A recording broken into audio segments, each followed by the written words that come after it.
It's such a headache dealing with my father-in-law. When sales are low, I punish him by skipping his meal. My sister-in-law, Yvonne, blurted out. She drives her father to work from dawn till dusk and even withholds his dinner. My brother simply chuckled at this, unfazed by her harsh words. Poor old man. I'll take him in, I offered. Great. I'll be relieved to be rid of that deadbeat. With these words echoing behind us, my family and I began a life under the same roof with my father. As it turned out, my father was a god of fortune in disguise. My name is Sally. A 33-year-old part-time working mom with a husband and a daughter who is a kindergartner. My husband recently took over his father's business, running a small diner. Ever since he was a child, he looked up to his father, who would start working early in the morning and serve piping hot meals with sweat pouring down his face. He once told me that his father was even more of a hero than any football player or superhero. The steam dancing around Dad as he cooked was just magical. I swear he was dancing with the food goddess. This remark made me question his sanity. But I too saw at the moment I tasted my father-in-law's cooking. It was as if he was indeed dancing with a food goddess. We were somewhat of a weird couple. We got married in our mid-20s. And were blessed with a daughter a few years later. Those were probably our happiest days. However, not long after our daughter was born, my father-in-law fell ill and passed away. His absence was a huge blow to my husband, who had already lost his mother. He even considered closing down the restaurant. But his staff and regular customers encouraged him. You're the only one who can carry on his legacy. We want that taste to remain. Only you can do that. Their words inspired my husband, and so he decided to face the challenge, hoping his father would watch over him from the afterlife. However, things were not smooth from the start. Even if he managed to replicate the taste, customers compared him to his father. In other words, he had to surpass his father to be truly recognized. Although he had taken over the business, it didn't pick up as expected and my husband was troubled. Then, another tragedy struck. My mother passed away. I was worried about leaving my grieving father alone, but the 1-hour drive made it difficult to visit him regularly. Seeing my concern, my brother offered to move in with my father. I was grateful, but also had mixed feelings.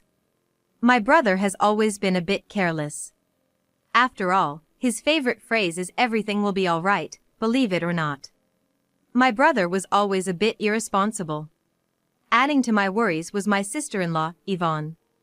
Oh, your husband's a high school dropout? Unbelievable. She casually tossed at us when we first met. She would openly belittle me. A part-timer? You're a loser as a woman.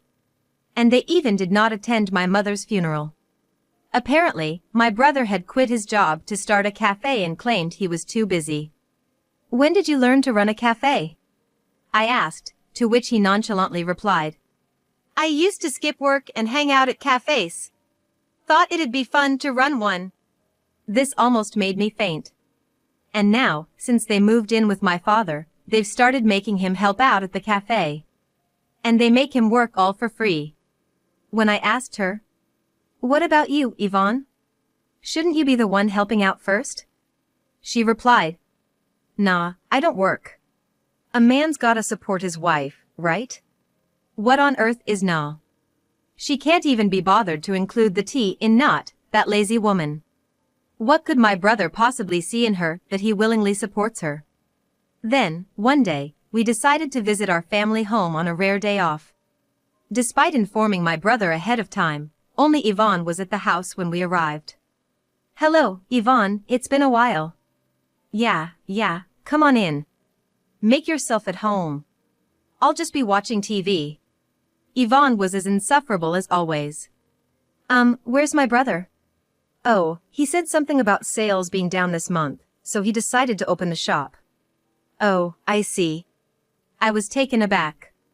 Well, it's actually more comfortable without him around, she added. I was shocked not only by my brother's sudden decision to work, but also by Yvonne's attitude. Who says they're better off without their spouse, especially in front of their spouse's sister? I walked into the living room, but no one was there. I thought maybe Dad was in his room, so I knocked on the door, but there was no answer. When I opened the door quietly and peered inside, I was lost for words. I was lost for words. There was no trace of my father's room. Instead, there was a room painted in an obnoxiously bright pink color. It was so pink that it made my eyes hurt. Yvonne, Dad's room looks strange. Could he possibly have dementia? I rushed back to the living room and asked Yvonne, but she was lounging on the sofa, engrossed in the TV. "Oh, don't worry about it. That's my room now," she said dismissively. "But that used to be Dad's study. It was a waste of space, so I got rid of it. Books don't do anything for you." Got rid of it? And I made it into my room. Isn't it cute, all pink? I didn't say anything about her taste, but I couldn't stay silent about my father. "Doesn't my brother have a room with you?" "Yeah, we got the biggest room. But I wanted a room just for me." "So, my old room?" "Oh, that's my storage room. I've been collecting stuff since I was single, and that's where I keep it all." In a panic, I swung open the door of my old room, and was greeted by more blinding pink. How much does she love pink? "Mom, it's so pink!" My daughter, who had come to peek into the room with me, commented with wide eyes. Even for a little girl, who usually loves pink, this was too much. That was how much pink there was in my old room. A mountain of boxes stacked up to the ceiling. And pink merchandise covered every inch of the room. I wondered if the floor would give out. But right now, I had more pressing concerns. I hurried back to the living room and confronted Yvonne, who was clutching a pink cushion. "Where is Dad's room?" My father's study and my old room had been taken over by pink, and the big room was occupied by my brother and his wife. This house only has 3 rooms, excluding the living room and kitchen. It used to be my parents' room, my brother's room, and my room. By the way, since my brother moved out, his room became my father's study. I wonder where my dad sleeps. I thought he must have converted his study into a bedroom. To my surprise, Yvonne said to me, "He sleeps on this couch," as she casually dropped cookie crumbs all over the couch. "What?" As I was at a loss for words, I heard some commotion at the front door. Upon heading there, I found my father, his face pale, standing with the aid of my brother. "Dad! What on earth happened?" I questioned my brother as I supported my father, who looked like he was about to collapse. But my brother just shrugged and said nonchalantly, "He collapsed while helping at the shop." "He collapsed? What about the hospital?" "It's too much hassle." "Huh? Hospitals are just a waste of money. If you're free, can you help me out at the shop?" "Who's gonna help you, you dimwit? Get your wife to work first." I found myself shouting before rushing to take my father to the hospital. After returning home, I confronted my brother and his wife. "He's been diagnosed with overwork." "How much have you been making Dad work?" That's right, my father had collapsed from overwork. My dad is now lying on the couch. It's pitiful to see he doesn't even have a proper bed. As my face turned red with anger, my brother and his wife were still grinning. "It's not a big deal. We just had him get up at 3 a.m. to prepare for opening the shop, then he serves customers. In between, he does dishes and cleaning. And after 8 p.m., he closes the shop. Are you a demon or something? Even prisoners get breaks." The anger kept building due to their atrocious behavior. But my brother didn't seem to understand why I was upset. "We're letting him live with us, so it's only right that he helps us out." As I was at a loss for words, my sister-in-law nodded in agreement. "That's right. We're having difficulties because he's not being useful. On days when sales are down, we punish him by skipping his meals. He still doesn't seem to get it though. Oh, of course, he won't get a meal today neither." "What? Hold on. What did you just say? Punishment for not being useful? Skipping meals? This can't be real." The father I hadn't seen in a while was physically and emotionally worn out. With such outrageous behavior, I was so angry I couldn't find the words to speak. "Well, now you know, sister, so you can take him. Here. I didn't quite understand what my sister-in-law was saying, and as I was tilting my head in confusion, a duffel bag was placed in front of me. What's this? This is all your father's belongings. Wait, this is all of Dad's stuff? That's right. No way, that can't be true. My dad, who had always lived in this house, only has this one duffel bag of belongings. I couldn't believe it and looked at my brother, who was smirking and nodding. Is this really all he has? So, we're gonna have the useless one leave. What? My sister-in-law's words left me speechless, and my brother agreed. Yeah, it's troublesome to live with him any longer. Since he's not useful, you should take him in, sis. Just as I was about to explode with anger at their outrageous behavior, a cheerful voice echoed throughout the room. Huh, Grandpa's coming to live with us? Yay! My daughter, who had been occupied by my husband, had surprisingly been listening to the conversation. Confused, I asked my daughter. Do you want to live with Grandpa? Yes, I want to live with Grandpa. She's just a little girl. She probably doesn't fully understand the situation, but her words gave me the push I needed. I looked at my husband, who was holding our daughter. Honey. He must have understood what I was trying to say. He quietly nodded and said, Yes, let's do that. Let's take in your father. Thank you. Our family is by no means wealthy. Our ramen shop business isn't going well, and my part-time job doesn't bring in much income. Our lives will definitely become tougher. Still, I can't bear to leave my father in his current state any longer. Dad. I gently spoke to my father, who was lying down. Let's go home together. As I said this, my father, with barely opened eyes, said, Thank you. It feels great to finally get rid of the dead weight. My sister-in-law threw these words at us as we were leaving. Ignoring her harsh words, we took my father and went home. I was filled with anger and regret. I was upset about losing my childhood home, and even more upset with myself for trusting my brother. I'm sorry, Dad. I had no idea that my brother would turn out this way. Even though my brother has always been irresponsible, he used to be better. Sure, he had his rebellious phase where he clashed with our parents, but I never thought he'd stoop this low. However, my father shook his head with a feeble smile.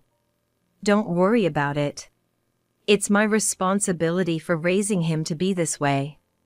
And I was the one who pushed myself too hard in order to help my son.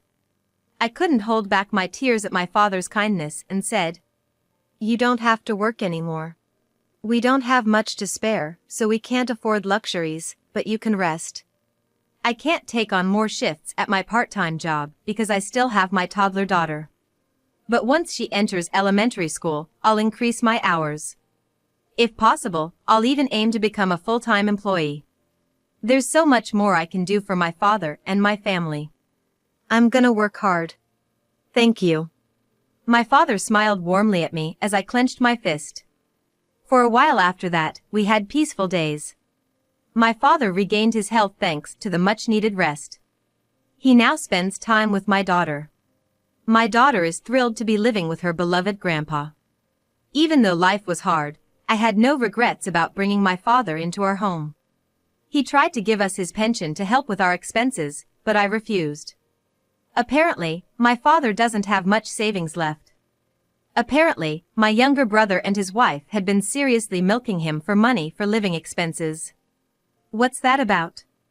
I guess that's why he said he was worthless, because he'd been drained to the point of destitution. Really a ridiculous couple. Days continued to pass peacefully, but gradually changes began to appear. The changes came to my husband. Specifically, they came to my husband's restaurant. Lately, we've been getting a lot of customers. My husband muttered one day. Really? That's a good thing, isn't it? Well, yes, but... The hesitation in my husband's voice makes me tilt my head. It's great if your business is doing well, right? I think the taste has improved because I'm constantly researching, but I feel like there's something more to it than just that. What do you mean? I don't know. I have no involvement in the store, so if my husband, the owner, doesn't know, there's no way I can know. I wonder what it is. The conversation ended there, and I told my father. Dad, I've got a part-time job tomorrow morning. Can you have lunch at the restaurant? Sure thing. My father, who is fully recovered, still has a healthy appetite. On days when I can't prepare lunch, he eats at my husband's restaurant. My husband seems to be considerate and tries not to make the meals too greasy, but my father seems to really like the original taste. And he's even paying for his meals. Even if I refuse many times, he won't listen, saying, "It's not good to mix business and personal matters. If you're proud of what you're making, you should accept the payment properly." So now my husband seems to accept the payment without arguing. And then the next day, my husband came home when I was putting our daughter to bed, and as soon as he entered the door, he shouted, "I've figured it out!" What have you figured out? The reason why the restaurant is thriving. What was it? Well, that person did this and did that. What's the result of all that? Hey, speak clearly. You too. Let's both calm down for a moment. He seemed to calm down after gulping down the cold tea I had brought him. Sitting on the sofa, my husband began to talk about what had happened that day. Today, in the afternoon when the restaurant was less busy, your father came in. And as soon as he came in, people started gathering around him. Huh? Your father is a god of fortune. What? What are you talking about? My father is just an old man. My husband continues. I asked some of the regulars. Yeah. Apparently, they really like your father's life advice. What? I was always too busy with food preparation and cooking to notice, but it seems that your father has been answering the customers' life questions. What's all this about? Apparently, the story goes something like this. My father had become a familiar face to the customers because he frequently visited my husband's restaurant. In fact, my father is a retired teacher and has a way with words that carries quite some relevance. By chance, a certain white-collar worker once shared his complaints with my dad. My father, while eating his meal, advised him, and apparently the man made a successful career progression after that. Huh? And hearing this story, a part-time worker asked to have a lunch with your father for consultation. They talked while eating our chili bean stew, and thanks to his advice, this part-time worker was able to become a full-time employee at the company he wanted to work at. Really? Another female customer shared her relationship issues with her unfaithful boyfriend over hot sandwiches with him. Okay. Now she's the wife of an Arab oil tycoon. You're kidding, right? Well, actually, she ended up happily together with a new boyfriend. A legend was born that consulting with my father while eating our menu leads to a turning point in life. What is this person even talking about? I cast a skeptical glance at my husband who's feeding me this dubious information. Just then, my freshly bathed father appeared and I decided to ask him directly. Hey, Dad. Did you give advice to anyone today? Oh, well, I guess so. Perhaps because I'm getting on in years, people find it easier to talk to me. What did they talk about today? Let's see, a troubled father of a shut-in son, and a university student who was about to be held back a year for failing a course. You're kidding me. Apparently he's been giving advice, that much seems certain. Based on what he said, I didn't see how either of those situations could be easily resolved. I went to bed that night still half-doubting the whole thing. But then, a few days later, I've got the investigation results, said my husband with a solemn look on his face. All right, I'll listen to your urban legend. What is it? The father of the shut-in son whom my dad gave advice to the other day said his son has started going out and even got a part-time job. He was in tears when he came to tell us. Really? He said he talked it out with his son exactly as father suggested. And then there's the university student who was supposed to repeat a year. Well, if the decision's been made, he can't do much about repeating a year. Maybe he regained his spirits and got motivated again? He was able to move on to the next grade. What the hell? Apparently, he had failed a course taught by a very strict professor, which was causing him to repeat a year. But he went to the professor's office, passionately argued his case, and in the end, His paper was accepted and he happily advanced to the next grade. That can't be. I never went to college, let alone high school, so I'm not sure, but isn't that how college works?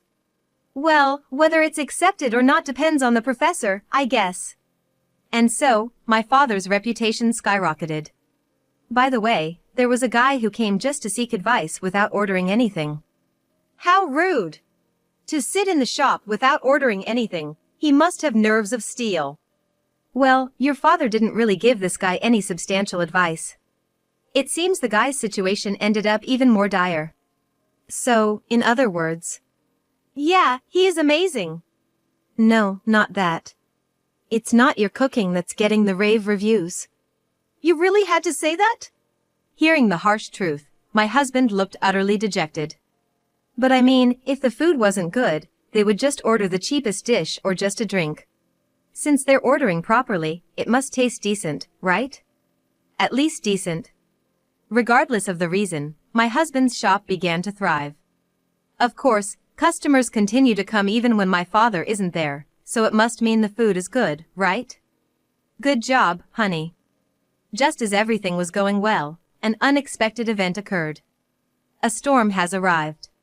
Namely, my younger brother and his wife. This happened by chance when I took a day off from my part-time job and went with my dad to my husband's restaurant. Despite the fact it was before opening hours, the door abruptly swung open, and someone yelled, "Give me back my dad!" as they stormed in. My brother confronted me, venting with raw anger. I saw it online. Your business is booming because of Dad's life counseling. Even when Dad helped at my place, our sales were terrible, and now we're almost going under. What's with this difference? He demanded. You were pushing all the work onto Dad. How could he give life advice while busy with that? I retorted. Struck by my words, my brother faltered. At that moment, his wife stepped forward, pushing him aside. We won't make him work anymore. He just needs to sit and give life advice. Look, my father-in-law would prefer to live in his own home, right? We came to pick him up, so let's go home. She said assertively. How unreasonable.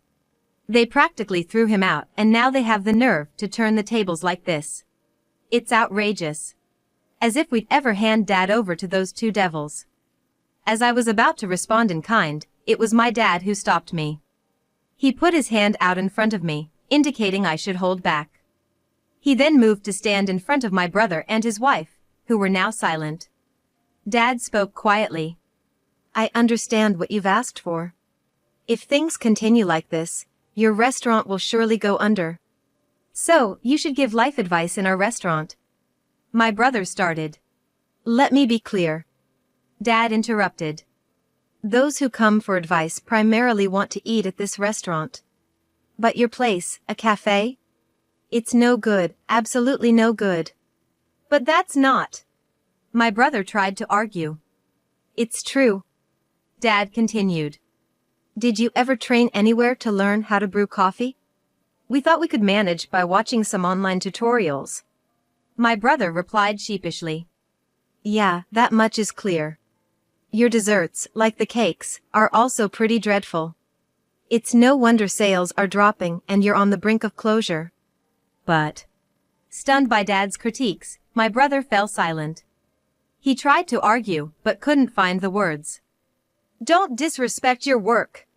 Dad chided him. Yes. My brother replied, crestfallen. How can you expect to have any customers if you're this casual about everything? Conversations are based on customers coming to enjoy a good meal. No one would come to your place since it's so dreadful. Dad stated. The statement must have been spot on. My brother was at a loss for words. Nobody would come for life advice either.